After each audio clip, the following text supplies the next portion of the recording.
If you take one more step toward my wife, Victor, I will dismantle Apex Music note by note before the sun rises tomorrow. I stood at the edge of the Grand Conductor's pit inside the National Concert Hall, my voice cutting through the heavy silence of 3,000 spectators. Up on stage, under the brilliant golden spotlights, Isolde stood frozen in her dark evening gown, clutching her wooden violin. Her dark eyes were wide, glistening with tears, while little Chloe sat safely in the front row, holding my hand with small, warm fingers. The corporate mogul in the front row took a slow step back, his face pale, realizing he had lost control of the woman whose voice he had tried to bury for 5 years. For 2 long years, I had lived with the terrifying belief that Isolde looked at me with nothing but disgust and fear. I had believed she stayed in our tiny, crumbling apartment only because she was trapped by obligation. I never knew about the faded velvet box hidden beneath our wooden mattress, containing 52 unposted letters written in her delicate handwriting, every single line addressed to the boy who had pulled her out of a burning music hall 10 years ago. I was that boy, but the monster who inhabited this body before me had made her forget what warmth felt like. I had transmigrated into the shell of a disgraced, abusive husband, and standing in this grand hall, I finally understood the overwhelming weight of the silent love she had carried through the dark. But to understand how I ended up standing in that grand concert hall before thousands of cheering people, you have to go back to the cold, rainy night when I first opened my eyes in this world. My head throbbed with a sickening ache, the sharp stench of cheap alcohol burning the back of my throat. In my right hand, I was gripping the leather handle of a worn wooden violin case. Across the dim, filthy living room, a young woman was crouching on a broken fabric sofa, shielding a tiny 4-year-old girl in her arms. Her face was pale, her long dark hair disheveled, and her trembling body flinched every time the loose window pane rattled in the storm. "Please, Cassian, don't sell it," Isolde whispered, her voice cracked and barely audible above the howling wind outside. "It's the last thing my mother left me. We have no money left for bread tomorrow, but please, don't take her violin." Little Chloe hid her tear-stained face against Isolde's shoulder, her fingers clutching her mother's faded blue dress in sheer terror. Memories that were not mine flooded into my brain, memories of a lazy, bitter coward who had squandered his savings, lost his job, and vented his pathetic rage onto a woman who had given up her world-class violin career just to marry him. A surge of profound disgust washed through my chest, burning away the lingering dizziness. I took a deep breath and deliberately loosened my grip on the handle. Instead of swinging the case or shouting as the original soul would have done, I gently placed the wooden violin case on top of the clean wooden table near the corner. The soft click of the brass latch echoed in the tense room. Isolde gasped softly, her knuckles whitening as she pulled Chloe even closer, expecting a cruel trick. I did not step toward her. I knew that any sudden movement from a man who had terrorized this home for 2 years would only cause her deeper panic. Instead, I walked slowly toward the small side table and clicked on the warm amber lamp. The soft amber light bathed the living room, revealing the true extent of the squalor. Broken glass bottles littered the floor, stale takeout boxes rested on the windowsill, and thick dust covered the forgotten furniture. Without saying a word, I grabbed a heavy plastic trash bag from beneath the sink and began picking up the empty liquor bottles one by one. Glass clinked softly against glass. Isolde watched me with wide, disbelieving eyes, her breath catching in her throat every time I bent down. She had prepared herself for another night of screams and broken plates, but all she heard was the rhythmic, steady sound of a man cleaning up his own mess.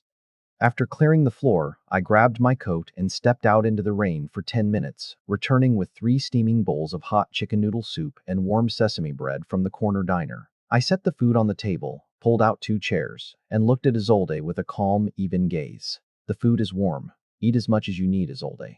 Chloe needs to eat." I did not wait for her response or try to force her to sit near me. I grabbed a spare blanket from the closet, walked into the small, dusty side study, and shut the door firmly behind me, granting them the total safety they had lacked for 2 dreadful years. Dawn broke over the gray skyline of the metropolis, sending thin slivers of pale morning sunlight through the cracked blinds of the small study.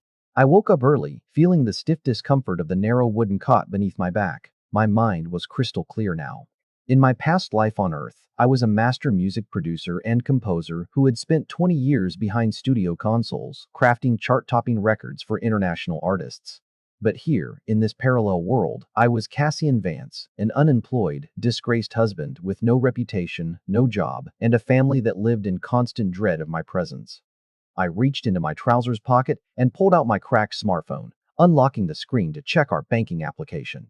The bold red numbers on the display made my chest tighten. Exactly 1542 yuan remained in the account. That was barely enough to cover 1 week of basic groceries and utilities for a family of 3. The original Cassian had spent every penny of Isolde's past performance savings on gambling and cheap liquor, leaving her without a single cent for new clothes or medical care for little Chloe. If I did not find a substantial income within 48 hours, we would be evicted onto the cold streets of the city. I sat on the edge of the cot and opened the global music charts on my phone, listening to the top 20 trending tracks across the nation. The songs were technically proficient, but they lacked genuine emotional depth, relying heavily on repetitive electronic beats and shallow lyrics. None of the legendary classical crossover compositions or timeless orchestral masterworks from my Earth memory existed in this world. Beethoven, Bach, and modern acoustic arrangements were completely unknown here.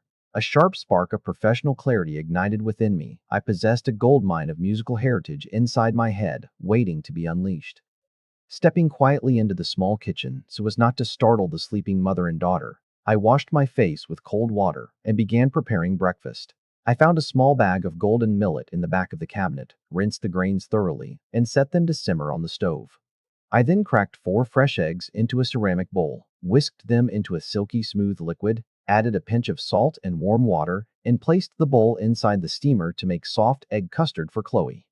The rich, comforting aroma of fresh cooking began to fill the apartment. The squeak of a floorboard signaled that someone was standing in the doorway. I turned around slowly, holding a wooden spoon. Little Chloe was standing there in her faded pink pajamas, her messy dark pigtails sticking out, clutching her stuffed rabbit tightly against her chest. She froze when our eyes met, her little toes curling back in fear. She was ready to bolt back to her mother's room. I immediately crouched down to her eye level, keeping a distance of 5 feet, and gave her a gentle, reassuring smile. "Good morning, Chloe. The warm porridge is almost ready. Do you like steamed egg custard?" Chloe didn't answer right away. Her hazel eyes looked from my face down to the steaming pot on the stove, then back to my eyes. In her short 4 years of life, she had only seen me scowling, shouting, or throwing objects across the room. She swallowed softly and took half a step forward, her tiny voice trembling. Is Daddy angry today?" The question cut into my heart like a serrated blade. I shook my head slowly, keeping my voice as quiet as a bedtime story. "Daddy is never going to be angry again, sweetie. I promise you." Isolde appeared in the doorway behind Chloe, her dark hair wrapped in a loose knot, her posture stiff and protective. She quickly placed her hands on Chloe's shoulders, drawing the little girl behind her legs as she stared at the hot breakfast on the counter. Her pale face showed deep exhaustion, but there was a flicker of bewildered confusion in her eyes. "Cassian, what are you doing?" she asked, her voice cautious. "You don't need to cook. I can do it." I set 3 clean bowls on the table and smiled gently. "You've carried this house long enough, Isolde. Sit down and eat while it's hot." After breakfast, while Isolde took Chloe into the bedroom to change into clean clothes, I locked myself in the small study with my old battered laptop. The machine was 5 years old, its fan whirring loudly as it booted up, but it still had a basic digital audio workstation installed. I plugged in a cheap USB microphone and set up a clean session file. I knew that trying to release music under the name Cassian Vance would attract nothing but disdain from the local industry due to the original soul's terrible reputation. I needed a clean slate, a fresh identity that let the music speak for itself. I typed out the producer alias on the screen, VESPER. It represented the evening star, the first light that appears in the darkening sky after a storm. My goal was simple yet ambitious: create a piece so emotionally compelling that it would break through the noise of modern commercial pop and resonate directly with the human heart. I pulled up the virtual piano interface, closed my eyes, and recalled one of the most hauntingly beautiful acoustic violin and piano arrangements from my past life, a composition that blended classical elegance with modern cinematic melancholy. My fingers hovered over the keyboard. Although this body's hands were slightly stiff from months of neglect, my muscle memory and deep understanding of musical structure took over immediately. I laid down the opening piano chords, a slow, rolling progression in D minor that felt like raindrops falling onto a quiet window pane. The acoustics of the small room were crude, but I used digital filters to clean the ambient noise, shaping the sound into a rich, velvety resonance that breathed with profound emotion. Every chord carried the weight of redemption. Next came the lead instrument, the violin. Since I could not ask Isolde to play yet, her confidence was shattered and her trust in me was still fragile. I used a high-end virtual solo violin library, tweaking the expression, parameters, vibrato depth, and bow pressure line by line. I made the instrument sing with a weeping, nostalgic tone that soared over the piano foundation. It was a melody of loss, resilience, and quiet hope, carrying the precise emotional frequency of a soul rising from the ashes of a ruined past. For 4 uninterrupted hours, I labored over the mix, adjusting the equalizer frequencies, balancing the dynamic range, and adding a subtle room reverb that gave the recording the intimacy of a private performance in an ancient chapel. I titled the track, "The Echo of Amber Light." It was a 3-minute instrumental masterpiece that required no words to convey its tragic beauty. When I listened back through my headphones, tears welled in my eyes. It was pure, unadulterated art, the kind that moves mountain peaks and touches sleeping souls. With a firm click of the mouse, I registered an artist profile under the name VESPER on Soundwave, the largest independent digital music platform in the nation. I uploaded the high-definition audio file, added a simple dark cover image showing a single amber light beam cutting through shadow, and tagged the genre as instrumental crossover. I set the download fee at 2 yuan per stream. I had no marketing budget, no press team, and no industry backing. I was relying entirely on the raw power of the melody to find its audience in the vast digital ocean. I closed the laptop lid and leaned back against the wall, taking a deep, steadying breath. Outside the study window, the rain had stopped, giving way to pale gray clouds drifting over the distant city skyscrapers. In the living room, I heard the faint, soft sound of Chloe laughing as Isolde read her a children's storybook. It was the first time in 2 years that laughter had echoed inside this apartment. I smiled quietly to myself, knowing that our battle for survival had officially begun. At 2 o'clock in the morning, while the entire city slept beneath a blanket of fog, Soundwave's algorithm picked up an unprecedented anomaly. A legendary classical music reviewer with over 5 million followers came across "The Echo of Amber Light" in the newly uploaded queue. Touched to tears by the third movement, the reviewer posted a short snippet on social media with the caption, "This unknown producer named Vesper just created the most beautiful 3 minutes of music I have heard in 20 years. Listen before you go to sleep." Within 3 hours, the post was shared over 100,000 times. Music lovers, late-night commuters, and stressed office workers flooded Soundwave to listen to the full track. The play count soared from a humble 40 listens to 500,000, then hit 1 million before sunrise. The Echo of Amber Light rocketed straight to the yuan spot on the Soundwave trending instrumental chart, dethroning established studio producers. In the comments section, tens of thousands of listeners expressed their profound emotional connection to the track. I woke up at 6 in the morning to the sharp buzzing of my phone on the wooden bedside table. I rubbed my eyes and opened the Soundwave artist's dashboard. The numbers on the screen were staggering: 1.4 million paid plays in less than 12 hours. After the platform's commission, my net earnings stood at an astonishing 182,000 yuan. My breath caught in my chest. In a single night, our financial despair had been completely erased. We were no longer living on the edge of eviction. Without waking Isolde or Chloe, I immediately dressed in clean clothes and walked down to the commercial district 3 blocks away. My first stop was a local electronics store, where I purchased a sleek, brand new smartphone with a high-capacity battery for Isolde. Next, I visited an upscale department store, selecting soft cotton dresses for Chloe, warm winter coats, new bed linens, and a set of professional cooking utensils. Finally, I stopped at the organic grocery market, filling 3 heavy bags with fresh salmon, ribeye beef, organic vegetables, and sweet strawberries. When I returned to the apartment, Isolde was standing in the living room, holding Chloe's hand, looking worriedly at the door. When she saw me carrying 4 massive shopping bags and 2 brand new electronic boxes, her eyes widened in complete disbelief. "Cassian, where did you get all this?" she asked, her voice trembling with sudden anxiety. Did you borrow money from those dangerous loan sharks again?" She pulled Chloe back, her face turning pale as she feared the worst.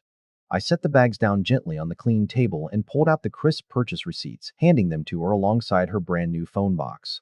"I didn't borrow a single cent from anyone, Isolde," I said calmly, looking straight into her dark eyes. "I earned every bit of this money legally through music composition. This phone is yours, fully paid for with a new SIM card. The groceries are for our kitchen. You will never have to worry about rent or food again as long as I am alive." That afternoon, I prepared a feast in our newly organized kitchen. pan-seared salmon with lemon butter sauce, braised tender beef brisket, steamed broccoli, and a bowl of fresh, sweet strawberries for dessert. For the first time in 2 years, the three of us sat down at the wooden table together without fear or tension. Chloe ate her strawberries with joyful enthusiasm, her cheeks covered in juice, while Isolde ate slowly, looking at me across the table with eyes that were no longer filled with pure terror, but with a quiet, growing wonder.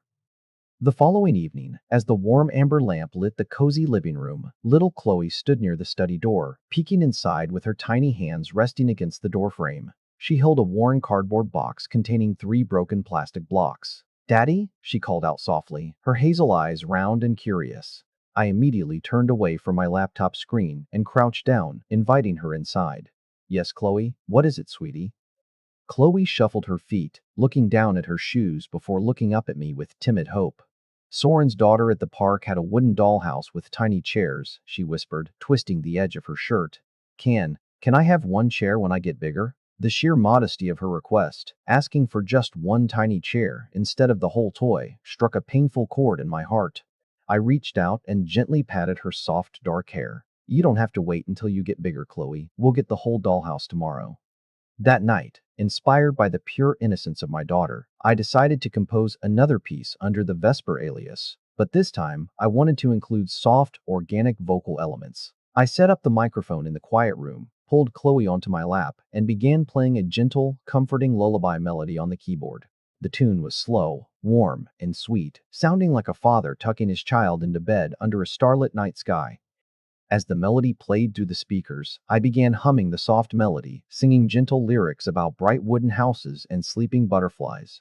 Little Chloe listened intently, then spontaneously leaned toward the microphone and began humming along in her sweet, high-pitched toddler voice, giggling softly between the notes.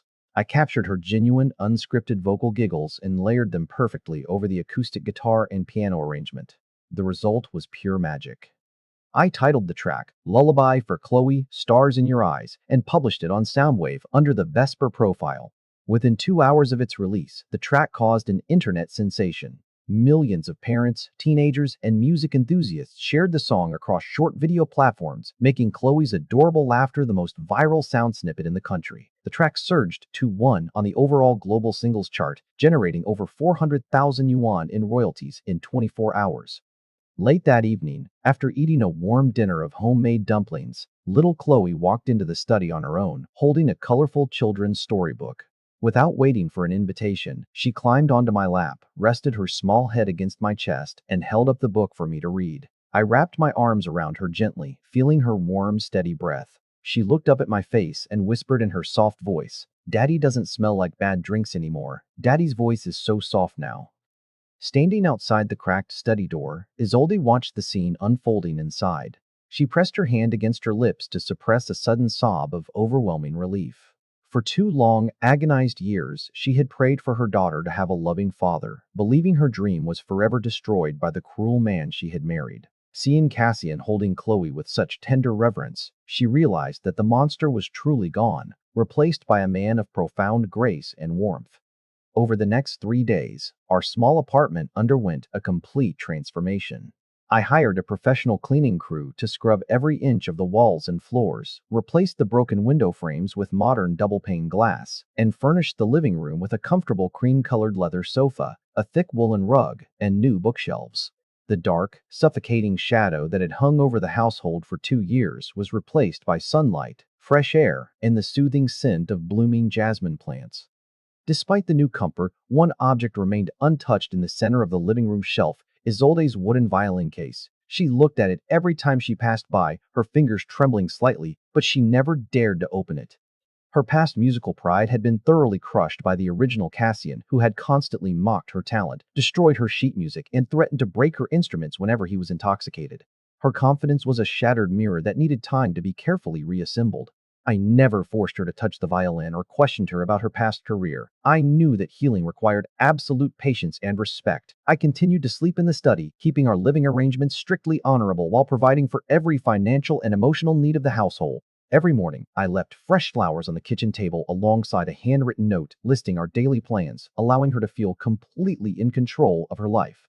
One afternoon, while I was out purchasing new audio gear for my studio setup, Isolde walked into the study to clean the desk. She noticed my laptop left open, displaying the Soundwave analytics page for VESPER. Her eyes caught the massive stream counts and the glowing press articles praising VESPER as the greatest musical prodigy of the modern era. As she read the glowing reviews for The Echo of Amber Light, a strange, electric sensation ran through her veins. Isolde sat down in my desk chair and put on the studio headphones, pressing play on Vesper's master tracks. As the piano chords and weeping violin notes resonated in her ears, her breath caught in her throat. She was a master musician who had graduated with top honors from the Royal Conservatory before her retirement. She recognized the intricate harmonic structure instantly. The emotional frequency of the music matched the exact tone of the man who had been cooking breakfast and reading bedtime stories in her home. A sudden, overwhelming realization washed over Isolde. Vesper, the mysterious, world-renowned composer taking the music industry by storm, was her husband, Cassian. He had not stolen or gambled to earn their new fortune. He had used his genius to pull their family out of the dark pit of poverty. Tears streamed down her pale cheeks as she pressed her hands against her heart, her soul shaking with a mixture of awe, reverence, and profound gratitude. When I returned to the apartment an hour later carrying a new audio interface, Isolde met me at the entryway. She didn't say a word about Vesper or the laptop. Instead, she stepped forward, took the heavy equipment boxes from my hands with a soft smile, and looked directly into my eyes. Her gaze was no longer guarded or fearful. It was warm, trusting, and filled with a quiet devotion that made my heart beat faster. The next morning, Isolde decided to take Chloe to the Central Plaza to buy new shoes and activate her new mobile SIM card. It was her first time stepping out into the city with a sense of pride and security in 2 years. Wearing a modest pale blue dress and her long dark hair cascading over her shoulders, her breathtaking beauty attracted the admiring glances of passers-by. She held Chloe's hand tightly, feeling the warm sunshine on her skin. While sitting at an outdoor cafe near the musical boulevard, a middle-aged man carrying a battered leather briefcase froze in his tracks as he walked past their table. It was Soren Reed, Isolde's former stage manager from her golden performing years. Soren's hair was prematurely grayed, his jacket worn at the elbows. After Apex Music blacklisted Isolde 3 years ago, Soren had refused to betray her, leading to his own blacklisting and dismissal from major talent agencies. Isolde? Is that really you? Soren asked, his voice shaking with disbelief as he stepped closer to the table. Isolde stood up, her face lighting up with genuine emotion. Soren, it's been so long. Soren looked at her new dress, her healthy complexion, and little Chloe eating an ice cream cone. For years, Soren had heard rumors that Isolde was trapped in an abusive marriage with a ruined gambler, and he had spent countless sleepless nights worrying about her safety. Soren sat down with them, sipping a glass of water as he spoke in low, hushed tones. Isolde, I've been trying to find a way to clear your name in the industry. Victor Sterling. That ruthless monster at Apex Music is still using his corporate influence to keep your old recordings blocked. He told every major label that if anyone signs you or lets you perform on stage, Apex will pull all their top artists from their broadcast events. Isolde lowered her gaze, her fingers tightening around her tea glass. It doesn't matter anymore, Soren. I gave up the stage a long time ago. My priority now is taking care of Chloe and keeping our home peaceful. Soren sighed heavily, looking at her with deep regret. You were the most brilliant violinist of our generation, Isolde. Your voice and your instrument could move millions. It breaks my heart to see your talent buried in silence. Before Soren could continue, a smooth, confident voice cut through the ambient cafe noise. Her talent will never be buried again, Soren. We turned to see Cassian walking toward the table, dressed in a sharp dark jacket, carrying a box of warm pastries for Chloe. Soren immediately stood up, his posture defensive, recognizing Cassian from old newspaper photos as the disgraced husband who had ruined Isolde's life. I walked up to the table, set the pastries down for Chloe, and extended my hand towards Soren with a calm, commanding presence. I know who you are, Soren Reed. You stayed loyal to Isolde when everyone else abandoned her. For that, you have my absolute respect. I am rebuilding Isolde's career from the ground up, and I want you to join us as our official studio manager. Soren stared at my outstretched hand, completely stunned by my authority and composure. Before Soren could respond to my offer, a black luxury sedan pulled up to the curb beside the cafe. The rear door swung open, and a sharp-featured man in a tailored pinstriped suit stepped out, accompanied by two heavy-set bodyguards. It was Victor Sterling, the senior vice president of Apex Music. His cold, arrogant eyes scanned the outdoor seating area until they landed on Isolde, a cruel, mocking smirk playing on his lips. Well, well, if it isn't the fallen prodigy of the violin, Victor sneered, strolling toward our table with his hands buried in his suit pockets. I heard rumors that you were wandering around the city, Isolde, looking to beg for a backup vocalist contract at Apex? Or have you finally realized that without my permission, you aren't allowed to sing a single note in this country? His bodyguard stepped forward, casting long, intimidating shadows over our table. Isolde's breath hitched as her body instinctively froze in fear. Victor Sterling was the corporate tyrant who had tried to force her into an unfair lifetime contract 3 years ago, and when she refused, he had launched a ruthless slander campaign that destroyed her public reputation. She pulled Chloe behind her chair, her face turning pale as the old trauma flared up inside her chest. I stepped directly between Victor Sterling and my family, my tall frame completely blocking his view of Isolde. My expression was as cold as carved granite, my hazel eyes locking onto his with an intensity that made the arrogant executive pause mid-stride. "Take your hands out of your pockets and back away 3 steps, Sterling," I said, my voice low, dangerous, and completely devoid of fear. Victor let out a harsh laugh, glancing at his bodyguards. "And who the hell are you supposed to be? Oh wait, you're that pathetic loser husband who lost all his money at the gambling tables?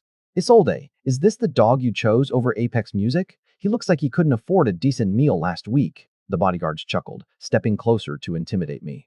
Without flinching, I took a single step forward, bringing my face inches from Victor's.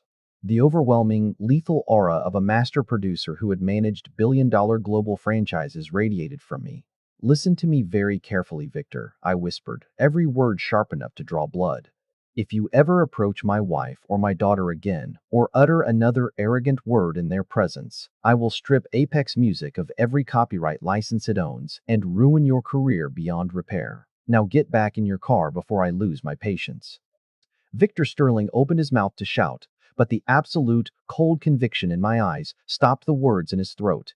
A sudden shiver of genuine dread ran down his spine. He had dealt with hundreds of artists and executives, but he had never encountered a man with such terrifying authority. Clenching his fists in humiliation, Victor backed away, got into his luxury sedan, and sped away into the city traffic, leaving Soren Reed staring at me in absolute shock. To shake off the lingering tension of Victor's intrusion, I took Isolde and Chloe to the Grand City amusement park that evening. The park was ablaze with thousands of colorful neon lights, fairground music echoing through the night air, and the delicious scent of toasted marshmallows and cotton candy filling the breeze. Chloe was jumping with excitement, holding my right hand in Isolde's left hand as we walked along the paved pathways. As midnight approached, we boarded a private glass cabin on the Grand Ferris wheel, the tallest observation wheel in the metropolis. The heavy glass doors sealed smoothly, and the giant wheel began its slow, majestic ascent into the night sky. Down below, the city stretched out like a glittering sea of gold and diamond lights, framing the dark ribbon of the river winding through the center of the metropolis. After 10 minutes of gazing out the window at the sparkling city, little Chloe grew sleepy. Exhausted from a day of joy, she curled up on the soft leather bench beside me, resting her head against my lap. I gently took off my jacket and draped it over her small body, stroking her hair until her breathing became slow and rhythmic. Isolde sat opposite us, watching me under the dim cabin light with eyes full of emotion. Suddenly, a sharp boom echoed across the sky as the midnight fireworks show began over the central bay. Brilliant bursts of crimson, gold, and emerald fireworks erupted right outside our glass cabin, illuminating the night sky with breathtaking beauty. The golden reflections danced across Isolde's pale face and long dark hair, making her look like a goddess descended into the mortal world. As the fireworks exploded, tears began to stream down Isolde's cheeks, glistening like pearls in the ambient light. She looked at me, her voice breaking through a soft sob. "Cassian, do you remember 15 years ago? The fire at the St. Jude Music Academy?" I listened quietly, maintaining a warm, attentive gaze. I was trapped on the 3rd floor, surrounded by thick smoke and collapsing beams. Everyone ran away, except the 12-year-old boy who broke through the wooden door and pulled me out on his back. "That boy was you," Isolde whispered, wiping her eyes with the back of her hand. "When I met you again 3 years ago, ruined and lost, I gave up my violin career and married you because I swore I would repay that debt with my entire life. But when you started drinking and hurting us, I thought the boy who saved me had died forever." She looked down at Chloe sleeping peacefully under my jacket, her chest heaving with deep emotion. I reached across the small cabin, gently taking her hand in mine, feeling her soft skin. The boy who saved you didn't die, Isolde, I said with absolute, unshakable sincerity. He was just lost in the dark for a little while. But I am here now, and I swear on my life that no one will ever cause you fear again. You don't have to live in debt or obligation. Go back to your music, play your violin. Chloe and I will be standing right behind you. The next morning, an official invitation arrived from Starlight Records, the largest independent record label and main rival to Apex Music. Deputy Director Shay Lee had personally tracked down the contact details of VESPER after analyzing the acoustic signatures of the Echo of Amber Light. They wanted an exclusive meeting to discuss a national distribution partnership and artist development deals. At 2 o'clock in the afternoon, I walked into the grand marble lobby of the Starlight Records headquarters building, accompanied by Isolde and Soren Reed. Dressed in a dark tailored suit, Isolde looking stunning in a modest dark evening dress, and Soren carrying our portfolio, our small team exuded a quiet, undeniable aura of professionalism. The reception staff immediately ushered us to the executive suite on the 45th floor. Deputy Director Shay Lee, a sharp, intelligent woman in her late 30s with short cropped hair and frameless glasses, met us in the executive conference room. Sitting beside her was Adrian Lee, the legendary chairman of Starlight Records, whose sharp eyes assessed us as we took our seats. "Welcome, Mr. Vance, Miss Thorne," Shay Lee said warmly. "We've been tracking Vesper's track records. Your composition style is revolutionary." Before we could begin negotiating terms, the conference room phone rang. Shay Lee answered, her brow furrowing as she listened to the caller. She pressed speakerphone, and Victor Sterling's voice filled the room. "Shay, I advise you to drop any deal with Cassian Vance and Isolde Thorne immediately. Apex Music holds exclusive legacy dispute rights over Isolde's performance voice. If Starlight signs her, we will freeze all collaborative broadcasts between our networks." Silence fell over the room. Chairman Adrian Lee leaned forward, his face thoughtful. He looked at me with a challenging glint in his eyes. "Mr. Vance, Victor Sterling is threatening a major corporate war. We at Starlight are willing to fight Apex, but only for an artist who can command the entire national market. If you want a top-tier contract with complete creative control for Isolde, you must prove your ultimate composition power tonight." "What are your terms, Chairman Lee?" I asked, my voice completely steady. Adrian Lee pointed out the floor-to-ceiling window toward the city skyline. "Tomorrow morning at 10 o'clock, Starlight holds its annual National Composing Summit before 50 senior music directors and live press. Create an original orchestral masterpiece for Isolde in less than 18 hours. Perform a live studio demo for our board. If it moves us to tears, we give you full creative freedom and sign her for 10 million yuan." Isolde looked at me with anxiety, knowing how impossible it was to compose, arrange, and orchestrate a full symphonic piece in a single night. But I simply smiled, stood up, and extended my hand to Chairman Adrian Lee. "Prepare your studio on the 40th floor, Chairman Lee. The masterpiece will be ready by sunrise." At 8 o'clock in the evening, I stepped into Starlight's master studio, a million-dollar recording space equipped with a Steinway grand piano, state-of-the-art mixing consoles, and dynamic acoustic walls. Soren Reed set up our coffee supply, while Isolde sat on the leather couch near the glass booth, holding her wooden violin case with trembling hands. The weight of our entire future rested on the next 10 hours of work. I sat down at the Steinway grand piano, stripped off my suit jacket, and rolled up my sleeves. Closing my eyes, I allowed the memories of the past 2 weeks to flow through my mind. The amber lamp in the filthy apartment, Chloe's soft giggles over golden porridge, Victor Sterling's arrogant threats, and Isolde's tears under the midnight fireworks on the Ferris wheel. I titled the work Symphony of the Unspoken. My fingers struck the ivory keys, unleashing a slow, majestic chord sequence that echoed through the grand studio. The music began with a delicate, fragile motif representing a silenced voice trapped beneath heavy shadows. Gradually, the harmony expanded, layering minor and major key transitions to convey struggle, quiet resilience, and an unshakable inner dignity. Soren Reed stood by the console, his jaw dropped as he listened to the raw arrangement taking shape. For 6 hours without a single break, I sat behind the digital console, writing complete sheet music scores for 50 individual orchestral instruments, first violins, cellos, French horns, oboes, timpani drums, and harp. My speed was terrifying. My hands moved across the digital scoring software like a machine, translating the complex symphonic structures from my earth memory onto the screen with flawless precision. At 4 o'clock in the morning, with pale pre-dawn light washing through the studio windows, I completed the full orchestral backing track. I walked over to Isolde, gently opened her wooden violin case, and lifted her mother's instrument into the air. I handed it to her with a warm, encouraging smile. It's time, Isolde. The orchestra is waiting for its queen. Step into the booth and play the solo movement. Isolde took the violin, her fingers touching the smooth, polished wood she hadn't played in 3 years. She walked into the soundproof glass booth, placed the violin against her collarbone, and raised the bow. As the orchestral backing track swelled through her studio headphones, she closed her eyes and drew the bow across the strings. A note of pure, soaring perfection tore through the air. A sound so divine and heart-wrenching that Soren Reed wept silently by the console. For 2 hours, Isolde poured her soul into the microphone, her violin soaring over the grand brass crescendos in thunderous timpani rolls. I recorded every phrase, cutting and polishing the track until the final mix was locked. At 8:30 in the morning, the master audio file of Symphony of the Unspoken was rendered in full high-definition clarity. We had done the impossible. At 10 o'clock sharp, the main listening auditorium of Starlight Records was filled to capacity. 50 high-ranking music executives, legendary producers, radio directors, and Chairman Adrian Lee sat in the tiered leather seats. On the side of the room, Victor Sterling had somehow used his corporate credentials to enter, standing near the back wall with a smirk, confident that a rush job created in one night would be an unmitigated disaster. I walked up to the center stage podium, dressed in my dark suit, holding a single master audio drive. The room fell completely quiet as I looked out at the audience. Gentlemen, music is not merely sound arranged in sequence. It is the voice of those who have been silenced, the warmth of those who are cold, and the truth that survives after all lies have burnt away.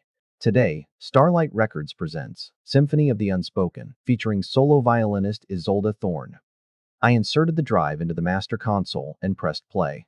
The massive studio monitor speakers came alive, filling the auditorium with a deep, low cello hum that vibrated through the floorboards. Then, Isolde's solo violin note entered, pure, crystalline, and weeping with profound emotional beauty. The entire room seemed to lose its breath simultaneously as the melody wrapped around the heart of every listener. As the piece built toward its second movement, the full brass section and thunderous timpani drums erupted into a triumphant, soaring anthem.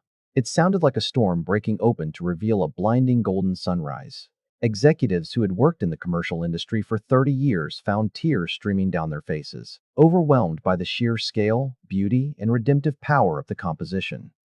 Chairman Adrian Lee sat frozen in his seat, his hands gripping the armrests, his eyes glistening with unshed tears.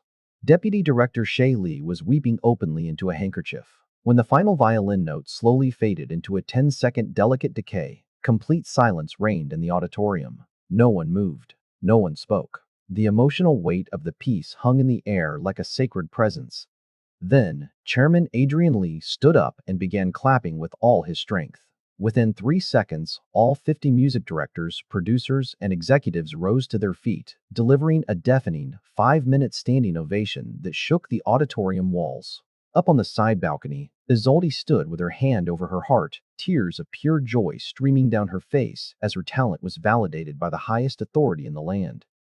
Chairman Lee walked up to the stage, signed the 10 million yuan golden contract on the spot, and handed the pen to Isolde. Miss Thorne, Mr. Vance, Starlight Records is proud to welcome you as our flagship artists. You have complete creative control forever. In the back of the auditorium, Victor Sterling's face was pale as ashes. He slipped out the side door in utter defeat, knowing his reign over the music scene was officially over. Refusing to accept his defeat quietly, Victor Sterling launched a desperate smear campaign that evening, releasing fabricated press stories claiming that VESPER's music was ghost-written by foreign studios and that Isolde was contractually bound to Apex Music. He attempted to freeze Starlight's digital release channels using corporate injunctions, hoping to create enough public controversy to kill the record's momentum. I anticipated his pathetic move. Working with Deputy Director Shay Lee, we didn't just publish a standard press release, we launched a full live-streamed global broadcast from Starlight's Master Studio A. Over 10 million live viewers tuned in across digital platforms to watch VESPER address the public for the very first time. Without saying a single word about Victor's fabrications, I sat at the Steinway grand piano live on camera, while Isolde stood beside me in her dark evening gown with her wooden violin. Soren Reed signaled the broadcast to begin. Live on air, in front of 10 million people, we performed Symphony of the Unspoken in one single, uncut, breathtaking session. The live performance shattered every streaming record in national history. The raw, flawless beauty of Isolde's violin playing and my piano accompaniment proved beyond a shadow of a doubt that Vesper was Cassian Vance and that Isolde Thorne was the undisputed queen of violinists. Over 2 million comments flooded the live chat, demanding justice for Isolde and condemning Apex Music's corrupt tactics. Following the massive public outrage, national music copyright regulators launched an immediate audit into Apex Music's accounting practices and illegal contract suppression. Within 48 hours, federal investigators uncovered evidence of massive tax evasion, contract fraud, and corporate extortion executed by Victor Sterling over the past decade. The news media captured the dramatic moment Victor Sterling was led out of Apex Music headquarters in handcuffs by federal officers. His corporate empire collapsed overnight, his assets were frozen, and Apex Music was forced into liquidation. The dark shadow that had haunted Isolde's career for 5 long years was permanently eradicated from the world. With our official 10 million yuan advance from Starlight Records, I purchased a beautiful, sunlit hilltop villa overlooking the quiet lake on the edge of the city. The villa featured a private state-of-the-art recording studio, a spacious garden for little Chloe to play in, and room filled with sunlight where Isolde could practice her violin whenever she wished. 3 months later, the moment from my initial flash-forward arrived. It was the night of the National Music Awards Summit inside the Grand Concert Hall. 3,000 spectators, world-class musicians, and international press filled the magnificent auditorium. Up on stage, under the brilliant golden spotlights, Isolde stood in her breathtaking dark evening gown, holding her wooden violin with absolute grace. I stood in the conductor's pit below, dressed in a sharp dark conductor suit, holding the baton. In the front row seat reserved for our family, little Chloe sat dressed in a pretty white lace dress, holding her new wooden dollhouse toy, smiling up at us with bright hazel eyes. As I raised my baton, the entire hall fell into a sacred, expectant hush. I brought the baton down, and the Grand Symphony Orchestra erupted into the opening chords of Symphony of the Unspoken. Isolde's violin soared above the 100-piece orchestra, her notes vibrating with love, freedom, and triumph. She looked down at me from the stage, her dark eyes filled with tears of pure happiness, honoring the man who had pulled her out of the dark and restored her silenced voice.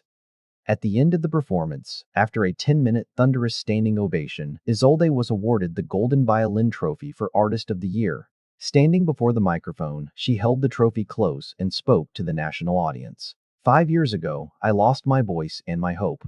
But a man turned on a small amber lamp in our darkest hour, cleaned our home, and taught me that true love doesn't demand, it protects and restores. Thank you, Cassian. Late that night, after the grand ceremony concluded, our private car drove us back to our sunlit hilltop villa. The night air was cool and sweet with the fragrance of blooming jasmine flowers.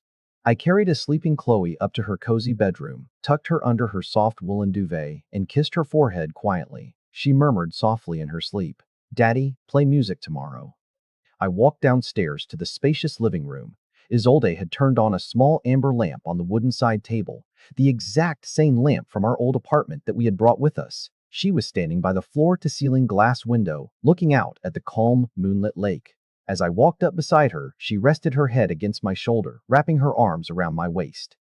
I looked into the soft amber light, holding the woman I had sworn to protect, feeling the quiet warmth of a home rebuilt from the ashes. You see, love is not measured by grand promises spoken in loud voices. It is found in the quiet, consistent acts of protection. The lamp turned on in the dark, the clean room, the warm meal on the table, and the courage to shield those you love from every storm.